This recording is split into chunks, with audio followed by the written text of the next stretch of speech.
Hey guys, Thomas from Team Sakurasu here, coming at you with 5 budget decks for January 2020. A lot of people are asking me in my comments section, and people who watch my videos who come up to me at my locals IRL, being like, hey, what do you think is going to be good this format? What decks do you think I could pick up that aren't too much money? I get asked that every single time I almost go to locals. And I thought, why not just make a video about it? If you guys like this video, leaving a like and subscribe would be great, and following my Twitter in the description below would be awesome. Now, getting into it, for my first deck here is Guru Control, aka Sub-Terrors. Now, Sub-Terrors fell off the map very quickly because they were very hyped at one point, and they have been able to top regionals, get invites, do well at big events, etc., etc. And this format, where almost all the tier 1 decks have been knocked down a lot, except for Orcust, there's a lot of spots, and I believe this is the time for Guru Control to shine. Now, the playstyle of this deck is, it's very defensive, and it can play a lot of floodgates as well as generating a ton of advantage. One of the floodgates it plays is actually Summon Limit, which was a money common. It was like maybe $10. It was something very idiotic. And with the reprint of in Battles of Legend, it's about a $2.50, $3, I believe it's like an ultra rare, which is really great. I view budget as 150 or less, 125 or less. And along with Hidden City, which was a $30 secret, is a $5 super for the reprint. And I believe these will go up. So if you guys want to snatch these, use my TCG affiliate link in the description below. You're helping the channel and me a lot if you use that link. Very much appreciated. And when I look at the deck's prices, the deck is pretty cheap. It's less than 100, 125, and a lot of the cards are about 50 cents below, and holographic, like Guru, 50 cents, I believe. So pick this deck up while you can. I think a lot of people are going to start looking at this very quickly, so you might be able to get about a tier 2 deck, maybe a tier 1.5, something that can at least get you some wins, at least at locals, possibly an invite. For very cheap. I get it while you can. Now, for the second, sorry about that. For the second deck I have here is Altergeist. Now, Altergeist are a great deck. I know a lot of people are probably typing in the comment section below that there's Altergeists aren't actually that cheap. You have to blah blah blah. You have to buy extravagances, for example. To that I say, while you should run extravagance if you have the option to, not many players can. I think a playset's like around $300 right now. You can still get this deck and play it at a budget level and, do well with it. Now, the whole Altergeist core, except for Meliseek being, I believe, a $3 card that you need a playset of, $3, $4, which you may be able to find cheaper or get trades for. In fact, you may have 1 or 2 copies in your binder already. Except for that card, the whole Altergeist monsters are pretty cheap, along with the traps being, 50 cents basically. You could play the whole Altergeist package, with just that. And when it comes to Solemn Judgments, Strikes, and all the other traps you have, along with the floodgates you decide to run, maybe like an Imperial Order, for example, which has a common printing that I believe is maybe $1. You probably have a lot of this deck just lying around that you can probably use. Now, Altergeist may only have 1 multi-faker, but the deck, if you look at people like DZ, has been topping quite a bit.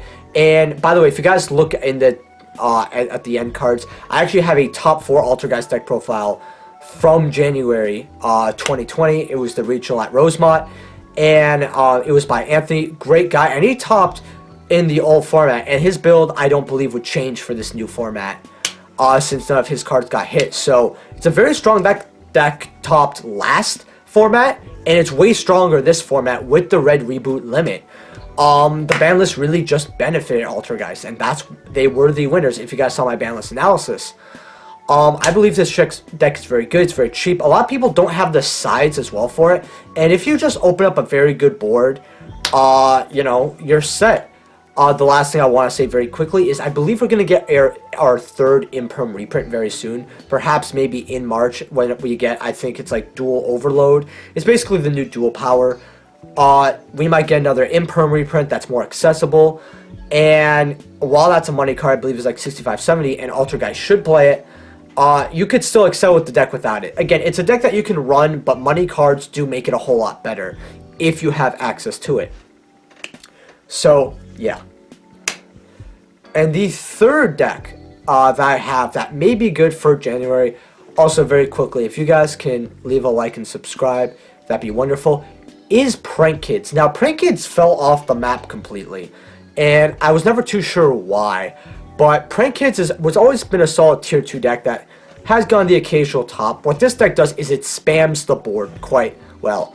The most expensive Prank Kid card is Prank Kids Palace, coming around $4 or $5, so, you know, $12, $15 for a playset. Everything else, I believe, is like $1, maybe $1.50 or $2 or less. What this deck does, it's really fun. It's very interactive.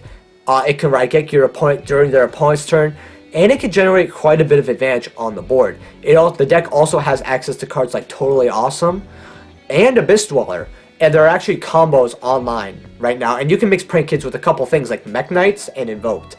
So I remember there was actually a video that I watched where you can actually set up your whole Prank Kid combo and have a Totally Awesome on board with a Dweller, or just your Prank Kids combo and a Dweller, Prank Kids combo and a Totally Awesome, etc., etc.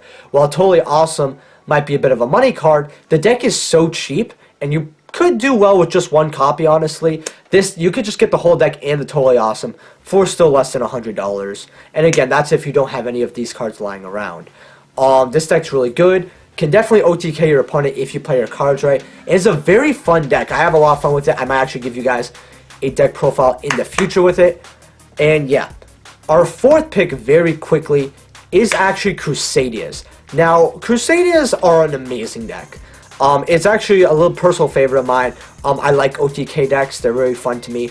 And Crusaders are still at full power, believe it or not. You know, Kaijus are still a thing. If you can clear your opponent's board and give them a Kaiju by tributing them, and then go into your full Crusader combo, you can just OTK them right off the bat with your Equinox. Now, Crusaders have never exactly been money, but they've actually become a whole lot cheaper with the reprints they've had. Anyway, you know, in the Megatons, etc., etc. You could probably get Crusaders along with Kaijus for very cheap. I think you could get the package for like $50, $60, and as long as you know your combos and what to do, you're good. You have your one red reboot that's probably like $1 that you probably play as well, and you can definitely go to your locals and just OTK someone if they're not prepared. And that's just one thing I want to tell you guys. It's a pretty good deck, and the last deck I want to tell you guys to play, and you guys will be seeing a deck profile hopefully very soon. I just really am missing these two cards, is Necrosis. Now, Necrosis has been reprinted in dual power quite a while ago, and the reprints are slowly rising. So if you guys are interested in this deck, definitely start looking at TCG prices, looking at what you have. Necrosis have a lot of like dollar cards all the way to like $3 cards, multiple of those, and while it does add up, you will have your deck for pretty cheap. Necrosis can do a lot of things with Shard at 3 and the ability to get maybe Unicorn at 2. It's a great deck that searches it quite a bit and is really good for Master Rule 5 upcoming, because Unicorn, by making Unicorn, not only can you get your search off Herald of the Arclight, which was a card that desperately needed a reprint at the time, but you can make that, and then if they start going into maybe their Synchro combo, they can't do that because the cards are from the extra deck and you have Unicorn on the field. They have a lot of, just so much utility in that deck, along with the incantations, making that deck way better. It's definitely something worth checking out. You can make some insane boards, you can OTK, and if you're like me, you can actually order something I believe called Vanities, like Fiend Ruler something. It's gonna be right here. I get my Vanities always mixed up, but basically you can tribute your incantations for this card, and your opponent can't special summon. You can do this turn 1, and that's pretty damn strong. A lot of decks can't combo off if they can't special summon at all, and that's only for your opponent. So that means you can draw your cards and slowly kill them with your Necrosis. So, and along with this is a bit of a sleeper deck people don't see. So yeah, that is 5 budget decks for the January format. I hope you guys like this video. And hopefully a lot of people who have been asking me that my list, here's your list. I think these are great fucking decks. So yeah, Leave a like if you guys enjoyed, subscribe, and I will see you guys in the next video. Peace.